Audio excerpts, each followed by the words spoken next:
Yo, what's going on everyone? My name is Tricky Acid and welcome to my very first video for Mass Effect Andromeda.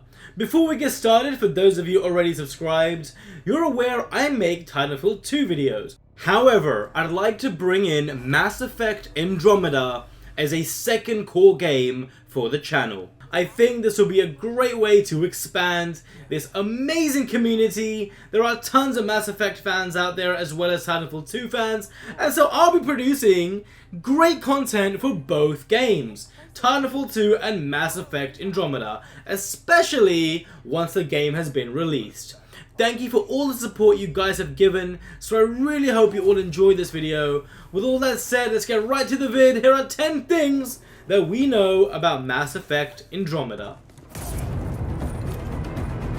Rats, right on our heels! Yeah. No way this is home. Number 1. The protagonist, aka the Pathfinder. You get to select either Scott or Sarah Ryder to begin your Andromeda journey, and unlike previous Mass Effect games, both male and female counterparts are actually siblings. And you will also have your father Alec Ryder as well in the game, who's a highly experienced and well-respected soldier. In fact, he holds the same N7 status, same as Shepard had in the previous Mass Effect titles. Now, depending on who you choose to play as, may it be Sarah or Scott, the sibling who was not chosen will still be in the Andromeda universe. They just won't be in your squad, but they'll still be in the storyline. Also, as Ryder is a Pathfinder, you'll have the responsibility of encountering a new home for humans within the Andromeda galaxy. However, things do go a bit pear-shaped, and you end up embarking on this heroic journey. Bear in mind, Ryder is yet to achieve any hero status, so I'll assume we'll be building Ryder up to become a new galactic hero. Number 2. Where is the game set? Andromeda begins after the events of Mass Effect 2 and just before the Reaper invasion in Mass Effect 3. You end up leaving planet Earth during that very specific window along with the rest of Ryder's family, and this ends up being a 600-year journey towards the Andromeda galaxy. And so, you're put into cryosleep, you're practically frozen for 600 years until you are awoken and are in Andromeda. From the looks of it though, Andromeda hasn't given us the warmest welcome, and what was to be a peaceful mission becomes very life-threatening, especially with this new enemy that we are about to encounter. My God. This brings me to number 3. The new antagonists are the Kets. They are natives of the Andromeda galaxy and they don't like humans. They don't take kindly that we arrived in their universe and are out to destroy us all. Design-wise, they have this militant style about them with this organic, bony structure which doubles up as armor in a way, and I find them pretty cool. I love this organic look and I can't wait to hear more about them. Number 4. Your new citadel is called the Nexus. This place is said to be smaller in size compared to the original Citadel in Mass Effect 1, it's your hub to explore and chill out.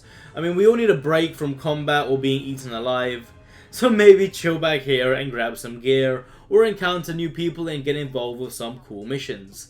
Personally, the Citadel in Mass Effect 1 is my favorite, but the Nexus is looking promising, so it should be great to check out.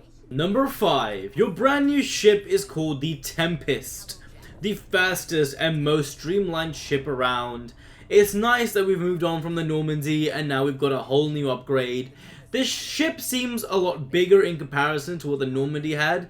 Judging by the trailer, it has a medbay, an armory, 3 labs, a meeting room, and your own quarters is huge, with a big bed for any intergalactic seduction. Besides the insides of the ship, externally, if you're exploring on a planet and require anything else, such as extra crafting materials that you acquired before, or anything else for that matter, you can call down an orbital pod which will come crashing down to a nearby location, so the Tempest will always be there for you if need be. Number 6. Your new space buggy is the Nomad. It's similar to the design of the Mako from Mass Effect 1, and let's hope it's a far better driving experience to its predecessor. The Nomad comes with boosters to rapidly increase the speed of the vehicle, as well as thrusters to jump over or reach higher distances, and it even comes with mining drones that allow you to harvest new resources from planets to aid in the crafting of new equipment. We'll get into more detail with the crafting shortly, but overall, the Nomad is looking promising, and in regards to looks, you can even customize the Nomad with new skins. Number 7. Andromeda introduces a new crafting system. Nearly everything for your character, from weapons to armor, can be crafted via harvesting resources. You can obtain blueprints in the campaign mode and use your scanner for many things, including analyzing crafting materials such as minerals from planets to create new weapons or armor.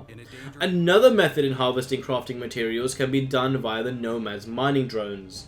There are also separate slots for your armor, which, judging by the screenshot, means you can mix things up now and create more powerful chest pieces, a different kind of helmet, and more. You can even rename your weapons, and there is also a separate slot for melee weaponry. Additionally, crafting allows a great deal of flexibility in customizing Ryder's equipment. Mass Effect has never given such freedom, so this is probably going to be one of my favorite new features come release. Number 8. Classes and skills. Unlike Commander Shepard, Ryder doesn't use the traditional class system like in previous Mass Effect titles. Instead, Ryder can learn any ability and isn't locked to a specific skill tree. There are 3 categories of main skill trees that you can progress on: combat, tech, and biotic. You are free to dedicate the majority of points on whichever tree you prefer depending on your playstyle. However, if you wish to specialize in all 3 categories, then you can also do that. The nice thing with giving us total freedom in regards to leveling our character is that we all can have quite a distinctive Ryder from another person. Because everyone is different, and perhaps this can allow for a more unique character build than ever before. Furthermore, the 3 categories don't just end there. You can go even further by developing your abilities within those 3 categories, as each ability within those categories has its own skill tree as well.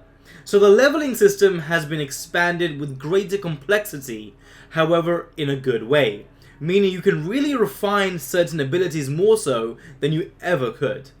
You can see that with this screenshot on leveling up the flamethrower ability as an example, as we are spending our points to further enhance this ability.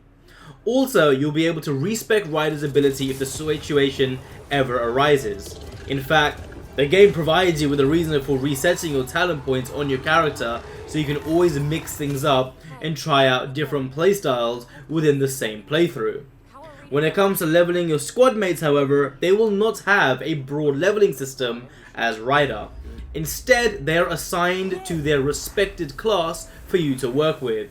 You guys can see this with PB, who is going to be one of your squad mates, which is a good thing, because you want your squad mates to have their specialities, leaving you as the jack of all trades, hence why you're the squad leader. Number 9. Profiles. This links to the skill system that I just spoke about, but profiles are essentially classes. When it comes to Ryder, you'll be able to unlock profiles if you invest your skill points in a certain way. So if you've been adding the majority of your points in both the combat and biotic skill trees, the game will recognize that and unlock profiles that correspond to that playstyle. Once you've enabled a profile, you'll have exclusive abilities or bonuses given to your character. We have a few unlocked profiles here, and looking at the soldier profile, you can see on the right hand side the extra bonuses I'd get. Alternatively, if I picked engineer, you can see what other bonuses I'd have instead. There will be 7 profiles, and you can see that 6 of the profile names are identical to the classes that you'd get in the previous Mass Effect games. The 7th profile, however, is a new addition and is called the Explorer profile, and to unlock that, you'll need to invest your points in all 3 skill trees. And finally, number 10, the multiplayer. In Andromeda, the multiplayer is linked to the campaign mode, as it has its own meta story that you can follow up with your co-op buddies. It's based in the Helios cluster, which is an area in the Andromeda galaxy. If you don't want to play multiplayer, that is okay. Instead, whilst in single player, you can send off an AI team to that area and they will deal with the problem instead. Also, the multiplayer will not affect the end result of the campaign mode as it did with Mass Effect 3. A few other things in the multiplayer will include jetpacks, blind cards, which provide you with unlocks via in-game currency or your own money, so there will be microtransactions. And there is also a new XP system called Prestige XP. So you'll earn standard XP, but you'll also earn Prestige XP alongside it, which will provide bonuses to different classes.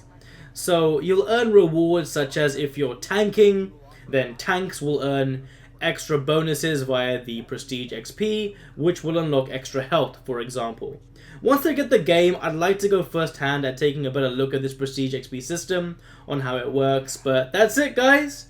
That is my 10 things that we know about Mass Effect Andromeda. I would love to go into further details with character builds and more once the game has been released, so please give a like. Thank you for all the support as always, and like I said guys, besides Titanfall 2, it would be amazing to have Mass Effect Andromeda as a second core game on the channel as well. So I hope you all enjoyed this video, and if you're new to my channel, don't forget to subscribe.